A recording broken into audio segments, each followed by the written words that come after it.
muy bueno como un seguro, pero ¿cuánto se cumple operativamente? Nosotros no hemos hecho auditorías a nivel nacional, por eso me conoció todo el rincón de Bolivia, es que lo conozco en todo sentido, pero ¿cuánto se cumple? Colegas, ¿cuánto se cumple de lo que es el SUS? Por favor, está nada más diseñado, es pura idea, porque en la parte operativa vemos que ese SUS no funciona, pues, porque ustedes van y le dicen primero ya, sí, vas a tener la cirugía, pero te tienes que comprar este hilo, te tienes que comprar ese medicamento, y entonces, ¿qué es el SUS?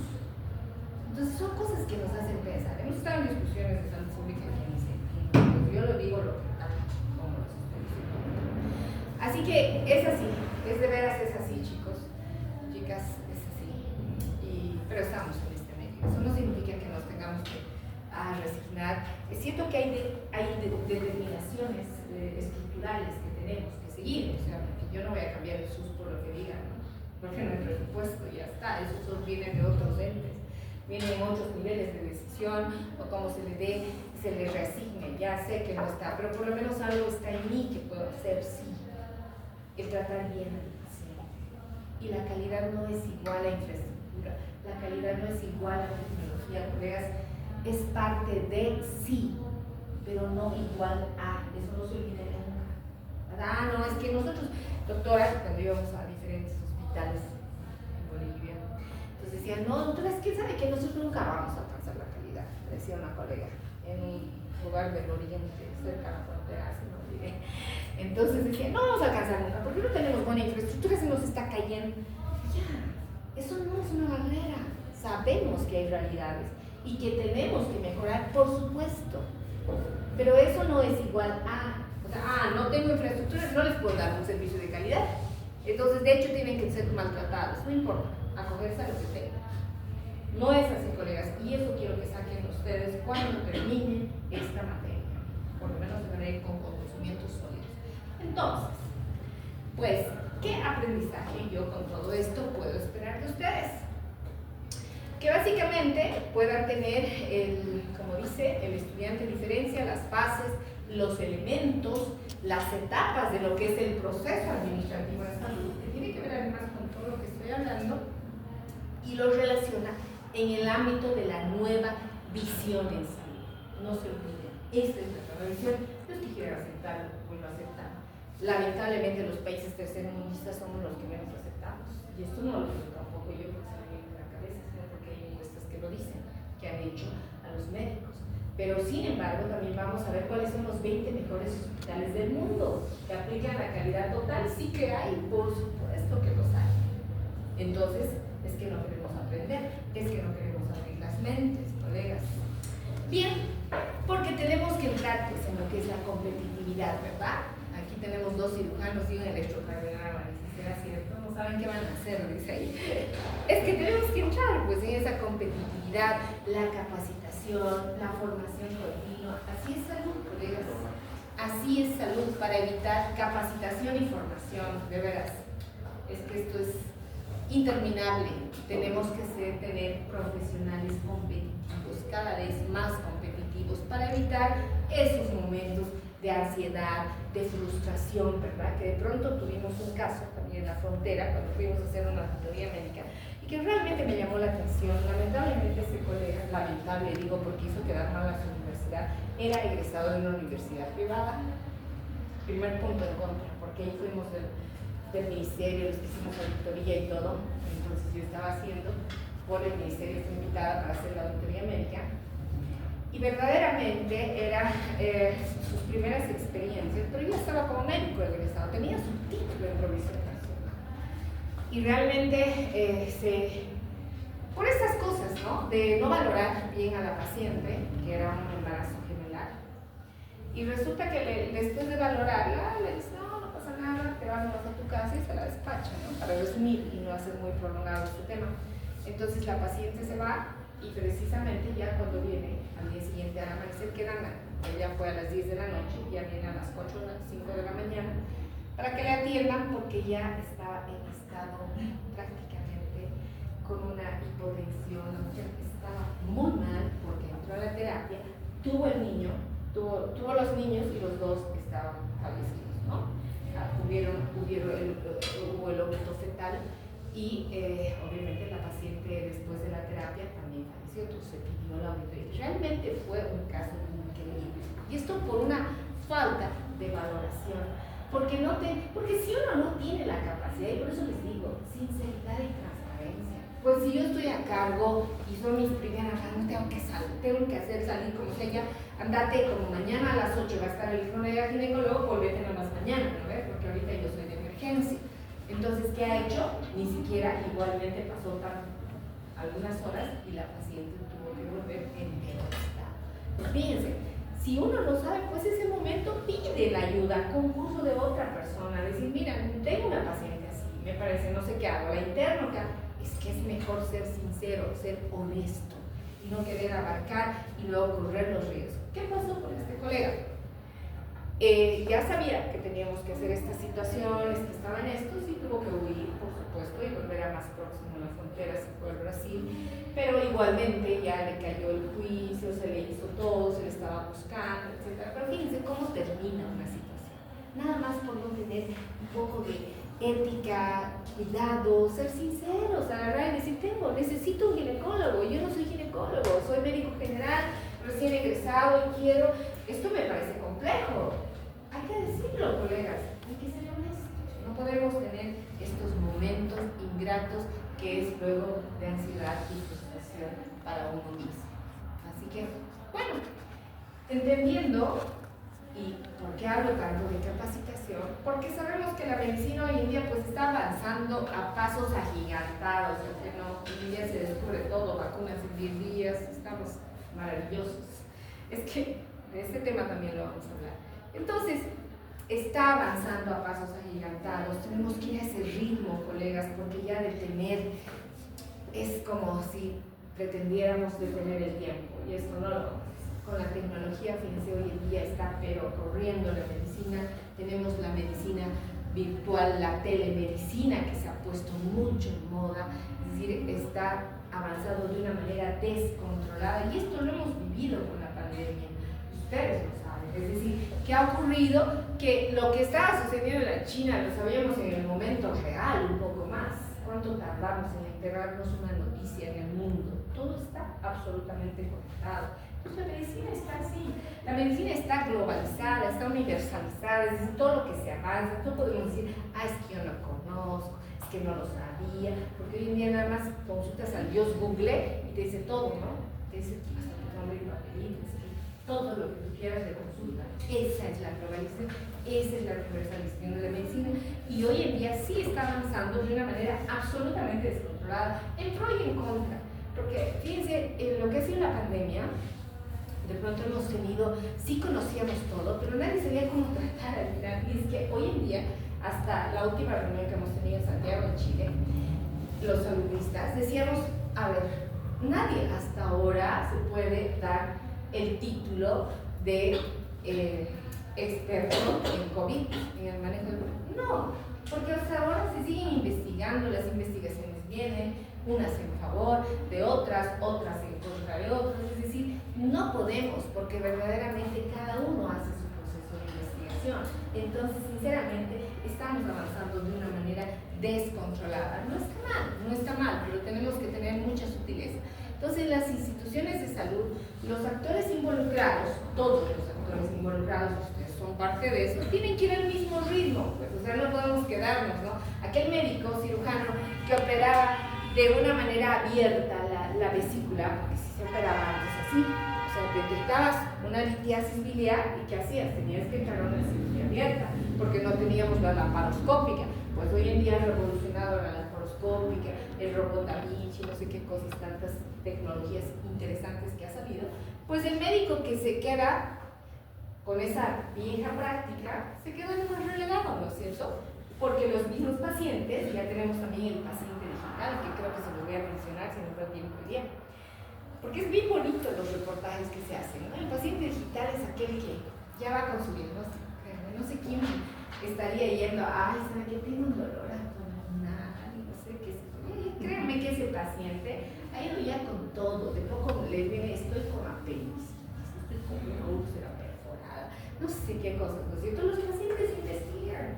chicos, si no es que es así. Entonces, tenemos que ir al mismo ritmo de lo que está avanzando, todos los actores involucrados, actualizarnos, capacitarnos, estamos en esa información permanente, pero tener ese discernimiento y criterio, porque no todo lo que llega puede ser verdad, pero hay situaciones en contra. Vamos a ver también que los temas políticos tienen mucho que ver en esto. Es decir, la OPS, que si responde a una línea política, pues profundice en alguna información que le conviene. Es cierto, así somos manejados, salud está así. Entonces tenemos que tener mucho discernimiento, mucho criterio para manejar los diagnósticos, las enfermedades. Así que tenemos mucho avance descontrolado. Fíjense, avances en la salud, me encanta, porque no existe ahora, es decir, incluso no existe una técnica, pero sí estamos, por ejemplo, programando los embarazos, ya no solo gemelares, ¿no es cierto? Hasta nacen cuatrillizos y no sé qué. Esto antes no se podía ver, pero hoy en día sí, gracias a la in vitro, gracias a tantas cosas que está avanzando, y tenemos estos avances, la inseminación artificial, pues todo esto se está dando ya desde hace muchos años, pero son avances que se dan. Entonces, incluso estamos viendo ahora en la salud que genéticamente, no solo en la salud, sino en el tema laboratorial, que se está logrando genéticamente la prolongación de años de vida de diferentes especies. Pues hay investigadores que dicen que también lo están haciendo los humanos. No tenemos evidencia. Pero sí estamos viendo que en diferentes especies se está logrando en el laboratorio prolongar los años de vida, ya sea en días, en semanas, en meses. Se está trabajando mucho en esto en el laboratorio, como en los ratones, en algunos insectos, en herbívoros, no sé qué cosa. Se está haciendo la extensión de la vida manipulada genéticamente. Esto ya no es un secreto, colegas. Ustedes saben que esto ya no es un secreto. Se está logrando, y estudiosos del tema pues nos dicen que el envejecimiento es una enfermedad curable. A ver, ¿qué dicen ustedes? No es una enfermedad. ¿Perdón? No es una enfermedad. No es una enfermedad. Entonces, vamos a entender un poquito En el futuro, queridos estudiantes, el envejecer será prácticamente opcional. Y hay muchos autores que hablan de envejecer, que será una decisión individual. Curioso, ¿verdad? ¿Será una decisión individual? Sí. De hecho, ahora se está hablando mucho de esto, porque precisamente hoy ha cambiado todo el contexto de lo que son políticas de salud, el enfoque de la salud, la promoción. Entonces, no solo porque envejecer va a ser de la parte, viendo de la parte física externa, estética, sino fundamentalmente por lo que es la promoción de la salud, la prevención de la enfermedad, los hábitos saludables. Entonces, no solo por esto de que hoy en día se ve que estamos eternamente jóvenes porque tenemos el botox, ácido hialurónico y no sé qué otras técnicas. No solo por eso se refiere, sino por esto, de un cambio de hábitos de vida.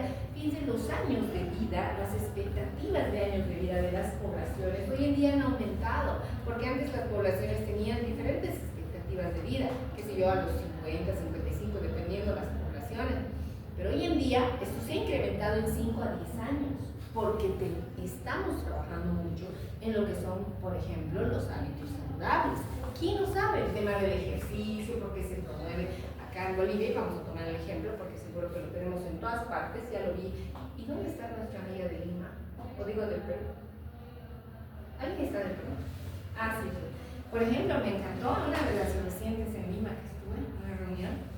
Me gustó, coincidió con un día estábamos en Miraflores, y más o menos como el día del peatón, ¿verdad? No sé si lo hacen en todos los lugares de Perú.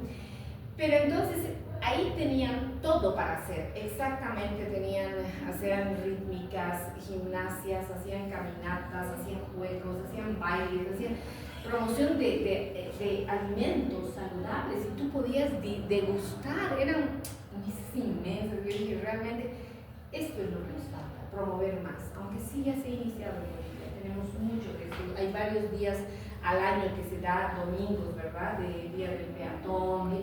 Es que hoy se está promoviendo este tema de los hábitos saludables, mejor alimentación, ejercicio físico.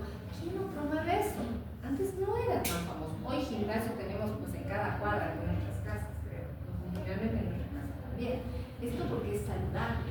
Y por supuesto que por esta razón se dice precisamente que incrementa en los años de vida de las personas. Entonces, por eso es que se hace esa pregunta, ¿envejecer será prácticamente, bueno, probablemente sí, en algunos años? Y hoy en día también se habla de lo que es la medicina transhumánica. Esto pareciera ciencia ficción, pero véanlo y va a ser muy bonito. Es una realidad en muchos aspectos de lo que estamos viviendo. El transhumanismo es un movimiento cultural, intelectual, que tiene como objetivo final transformar la condición humana, colegas, mediante lo que es el desarrollo, la fabricación de tecnologías. Esto es importante, ampliamente disponibles, que mejoran esas capacidades humanas, mejoran tanto a nivel físico como psicológico y intelectual. No sabemos el día de mañana, pronto, qué podremos encontrar, pero que el transhumanismo sí está desarrollándose absolutamente. Entonces nos preguntamos, ¿es futuro o es presente? ¿Qué dicen? ¿Es futuro o es presente? Es el hoy, ¿verdad? Así que he pasado con mis diapositivas. Pero también en esto tenemos que hablar de lo que se está dando grandes avances en todas las áreas relacionadas con la salud, además de todo lo que hemos hablado. Es una realidad de hoy, definitivamente. El tema de las vacunas que promueven, que evitan las enfermedades, ¿no es cierto? Y ahora las vacunas que hay, a ver, quiero hablar de las vacunas y sobre todo del COVID. Fíjense. Y no es que soy anti-COVID, digo anti-vacunas de ninguna manera, pero si ustedes revisan, y de hecho vamos a ver lo que han visto quién ha descubierto la primera vacuna, mis zonas. Yo creo que sí, a estas alturas, ¿o no? ¿No de verdad, perdón? No solo de COVID. No. Vamos a hacer ese trabajo el día viernes, porque vamos a ver quién descubrió la vacuna, cómo se descubrió, cuántos años se tardó en descubrir una vacuna.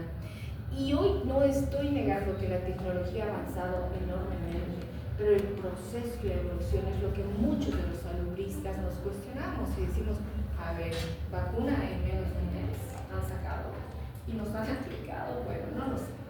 En fin, hay que dejar, porque de pronto también seguimos siendo conejillo de indias, no lo sabemos, estas cosas son las que todavía están sin descubrir mucho, en realidad muchas cosas están con interrogantes grandes. Entonces, están dando grandes avances en los antibióticos y antivirales, cierto, colegas, absolutamente, fíjense, todavía yo, cuando era pequeña, nos usaban con la famosa penicilina, ¿no? Que eso no han tenido que ver en farmacología, seguramente en la historia misma de los antibióticos. Entonces teníamos que tomar la penicilina cada 8 horas, cada 6 horas, y si te olvidabas ya y rompes el ciclo, pues ya no vamos a hablar de lo más sofisticado, pero hablemos nomás de la ciprofloxacina, de la acitromicina. ¿Cuál ha sido el avance? Maravilloso, ¿verdad? Porque solo con una tableta al día durante 3 días has tratado tu infección, comillas, porque sí, es así. Entonces, sí, realmente ha habido un gran avance en lo que son antibióticos. Pero fíjense en los antivirales, es otra cosa magnífica. Uno de los ejemplos que yo tengo que contarles, y con esto termino, si además estoy con 2 amigas brasileras que les va a gustar esta historia, porque los antivirales es una de las enfermedades más conocidas por todos, es el VIH-Sida, ¿no? Es que todos lo tenemos, o bueno, que en las encuestas, en los estudios, no le tienen al VIH, es que le tienen más al embarazo no deseado que al VIH. Créanme que sí, hemos hecho encuestas en muchas partes, trabajamos muchísimo en esto, y en diferentes grupos poblacionales, obviamente en los grupos relacionados que queríamos alcanzar, que son nuestras poblaciones objetivo, decían que lo que más le temen es al embarazo. Ay, el VIH, no, creo que hay tratamiento, así respondían los chicos. Entonces, pero por supuesto, fíjense, antes los antivirales, y probablemente toquemos un poquito más adelante con más profundidad esto, tomando solo el ejemplo del VIH, ¿cómo tratábamos? Yo quiero contarles lo de Bolivia, porque sí es una de las pioneras que hemos iniciado en los tratamientos de VIH. Bueno, no soy tan antigua, ahí vamos con los años de experiencia. Entonces, estaba el responsable, me acuerdo, y no teníamos medicamentos, nos donaban el Brasil, porque tenemos un convenio con Brasil. De hecho, me conozco todo lo que pueda de Brasil, conozco muchísimo, porque gracias al convenio hemos tenido mucho intercambio. Entonces firmó un convenio Bolivia y nos donaba Brasil todo lo que les sobraba, por supuesto, porque si era el convenio, son 9 países, entonces lo que tenían, ellos también tenían muchísimo VIH, y por supuesto lo que les sobraba nos daban porque nosotros teníamos 0 medicamentos, entonces sí hablábamos de que no había tratamiento, alguna seguridad a corto plazo, a comprar medicamentos y a costos altos y se manejaba como monoterapia que no servía para nada. Saben que lo que les estoy hablando, ustedes ya mañana van a ser médicos, monoterapia, ¿saben qué es? Entonces la monoterapia no servía para el VIH, colegas, para nada. Y hoy por hoy tampoco, ¿no? Entonces se habla de biterapia, triterapia, triterapia. Entonces resulta que nosotros atendíamos a pacientes y por supuesto que teníamos lo que recibíamos. Una de ellas era la didanosina, que me recuerdo y que nunca me voy a olvidar, y que a veces Brasil producía de 200 miligramos, de 400 miligramos, pero depende, o de 100 miligramos también, porque se les daba a los niños, se les fraccionaba, era una cosa muy anecdótica. Entonces, obviamente, lo que les sobraba nos llegaba a Bolivia. Entonces teníamos que adecuar. Les estoy hablando solo de un medicamento, que a eso teníamos que añadirle otros 2 más. Entonces, pero uno solo. Entonces, ¿qué pasaba? Nos llegaba a veces de 100 gramos. Teníamos que hacer cálculos de kilo, peso paciente. A veces nos llegaba de 300, de 400 gramos, otra vez le acusaba. Entonces, le dábamos 8 tabletas. Había veces que les dábamos 12 tabletas para que tomen 2 veces al día, a veces 3 veces, tenían todo gastritis. Era un desastre, pero así los tratábamos. Y además para eso sorteábamos los medicamentos, sorteábamos, era increíble. Yo digo, viví esos momentos, porque recuerdo a la doctora, a la de farmacia encargada, me decía, doctorita, he recibido los medicamentos de Brasil, nos han llegado, ¿no? De La Paz, porque llegaba a La Paz y de La Paz nos distribuían a todo lado. Entonces sí hemos llegado, sí, porque yo estaba de médico tratante de las PBBs, ¿saben qué significa PBBs? Sí, a ver. Paciente libre con bien, paciente con muy bien. Entonces teníamos, ahí yo era el responsable de PBBs. Entonces venía y decía, doctorita, nos han llegado los medicamentos, sí, pero nos han llegado solamente para 4 o 5 dosis, de veras, no te ha llegado más, no.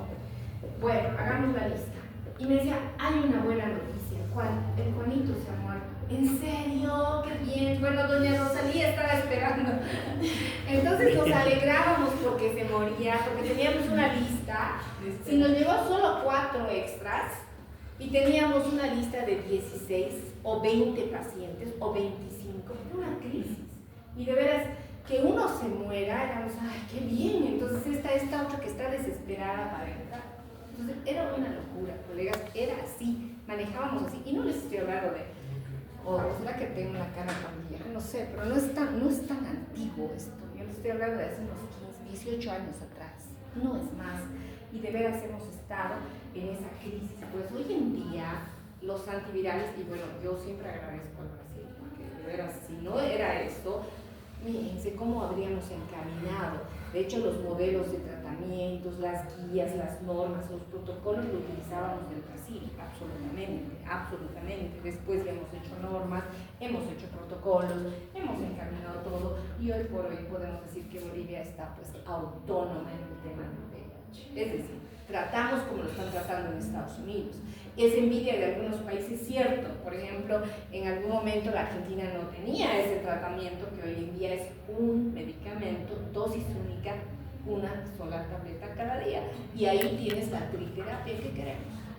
Entonces estamos trabajando, hemos trabajado con eso, Bolivia ha optado por eso y verdaderamente es una satisfacción enorme. Y eso es una gestión nuestra, sí, lo digo con mucho orgullo porque sí conozco mucho este tema y hemos manejado. Así que hoy en día ha habido grandes avances de los antivirales, hay grandes avances de los antibióticos, fíjense, estamos avanzando en todo, colegas. El famoso genoma humano, por favor me dicen si es que me paso. ¿Quieren comentar algo? ¿Qué dicen las amigas brasileñas? ¿Cómo van en el VIH ahora? Ainda tem umas pessoas que são resistentes aos preservativos, então continua evoluindo, tendo casos novos. Pero la población que más crece hoy no es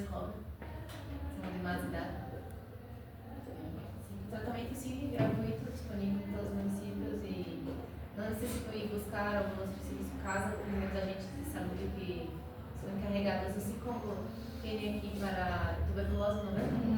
Allá para VIH tienen encargados de llevar y estar ahí todos. Y tem un auxilio más para tener comida, estadia, todo eso. Sí. Entonces, para garantizar. Y hay muchos de frontera, Bolivia, que no, desde esa época igual, não tratavam aqui, tratavam allá. Como allá, exclusivo universal, atender a todos, independente de ter documentos brasileiros ou não. Então, se pensavam simplesmente allá. E alcançaram a ter bom resultado, porque literalmente negativaram. Não estão curados, pero estão negativados. Sus exames. Eso significa que están sus niveles de CD4 controlados, ¿no? Sí, y su carga viral. Es que sí, Brasil nos ha ayudado muchísimo en ese sentido y de veras, por ejemplo, para saber un diagnóstico nosotros de un paciente, y es que yo lo he vivido como médico y qué ingratos momentos, ¿no? Porque un paciente que venía y se hacía la prueba, tardábamos en el confirmatorio más aproximadamente 2 a 3 semanas y a veces hasta un mes en dar un confirmatorio. Fíjense la contención emocional que teníamos que hacer con psicología. ¿Saben qué es contención emocional? Todo eso lo saben, ¿verdad? Entonces ya están a punto de ser médicos. Entonces, fíjense, teníamos que hacer y tener a un paciente en suspenso durante 3 semanas, si tiene o no tiene el VIH, qué duro. Hemos tenido gente que se ha tomado cosas para, ¿cómo se llaman? Venenos, raticidas, qué sé yo, porque realmente no aguantaban esa tensión de tanto tiempo. Hoy en día, el diagnóstico es en 20 minutos, colegas. Es una maravilla. 2 pruebas y estás con tu diagnóstico. Una prueba que dura 10 a 15 minutos, la otra 20, entonces en media hora sabes. Y hoy se está aplicando lo que es el famoso test and treat. De pronto dirían, sí, he estado desde los inicios y ahora estamos en el famoso test and treat. ¿Qué es el test and treat? Testéate y trátate, es decir, tú te testeas, te da positivo y te trata. Eso está pasando en Bolivia. Realmente, avances increíbles. Y es por eso que como hemos tenido toda esta evolución y esta revolución de lo que es el tratamiento y el manejo del VIH, que nos hemos permitido hacer estos estudios en poblaciones jóvenes, ¿no? Y desde tempranas edades, porque cada vez se incrementa más y más temprano el VIH, ya les decía. Se dice que el inicio de las relaciones sexuales, y no lo digo yo, lo dice el INE, es a los 13 años. Y 12 inclusive, pues fíjense, y esto les pone en riesgo, por supuesto, el VIH. Entonces, bueno, hemos trabajado en estas poblaciones, en colegios, también en universidades, en tempranas edades, y hemos visto este estudio que nos ha gustado muchísimo. Dicen que le tienen más miedo a un embarazo no deseado, embarazarse, que al VIH. Además, creo que ya hay tratamiento, no es una tableta, bien, claro que sí, pero no te vas a curar nunca, porque no existe la cura definitiva. Pueden hablar de vacunas, pueden hablar de lo que ustedes quieran, pero cuando hablas de cura definitiva no existe.